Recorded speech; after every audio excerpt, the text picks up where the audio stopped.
Heartfulness November 2025 సంచికలో దాజీ ప్రాణప్రతిష్ఠ, శక్తిపాతం, ప్రాణాహుతి మరియు కృప ఈ 4 పరివర్తనాత్మక ప్రక్రియల గురించి వివరిస్తూ, ఈ 4 ప్రక్రియలలో కృప ఎందుకు విశిష్టమైనదో విశదీకరించారు.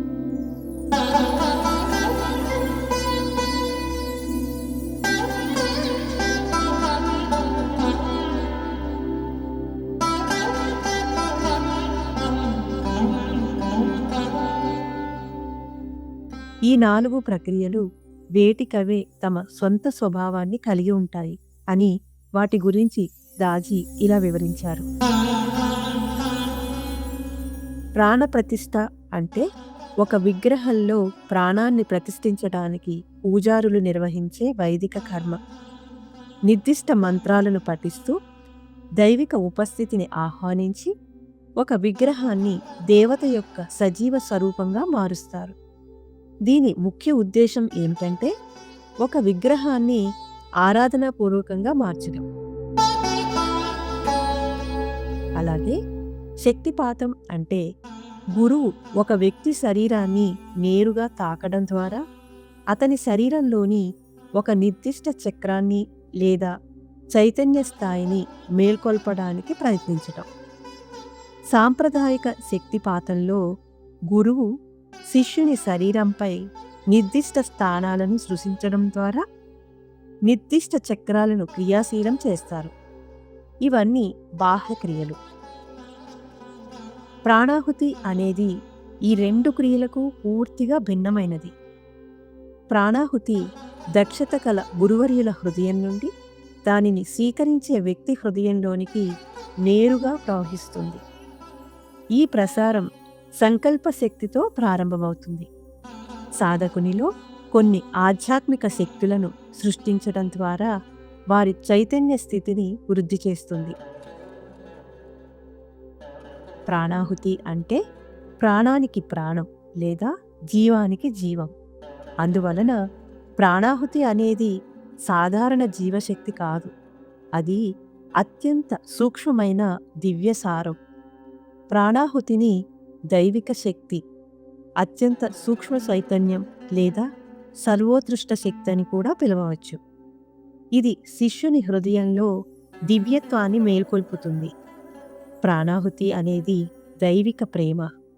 ఇది అంతర్గతమైనది, అలాగే గురువుగారి యోగ దక్షతపై ఆధారపడి ఉంటుంది. ప్రాణప్రతిష్ఠలో ఉండే బాహ్య ఆచారాలు, శక్తిపాతంలోని భౌతిక స్పర్శ లేదా సామీప్యంతో ప్రాణాహుతికి పనిలేదు. ఇది నేరుగా హృదయాలలోనికి ప్రవహించే ప్రక్రియ. కేవలం చక్రాలను క్రియాశీలకం చేయడంపైనే కాకుండా మొత్తం ఆధ్యాత్మిక వికాసంపై దృష్టి పెడుతుంది.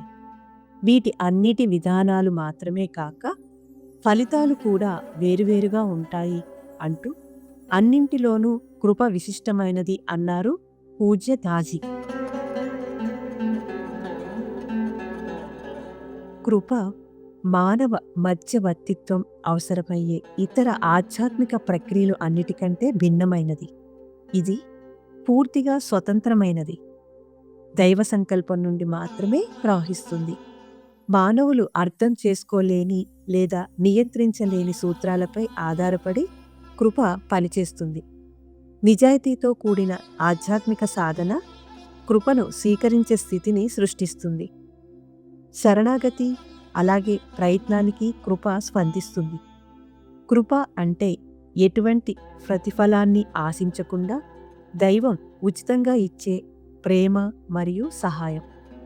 ఇది భగవంతుని అపారమైన ప్రేమ, కరుణల నుండి ఉద్భవిస్తుంది.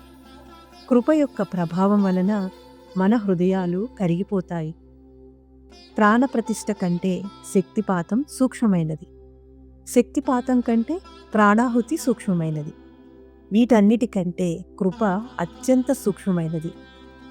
వందలాది ప్రాణాహుతులు కాలక్రమేణా చేయగలిగే పనిని కృప ఒక్క త్రుటిలో చేసేస్తుంది.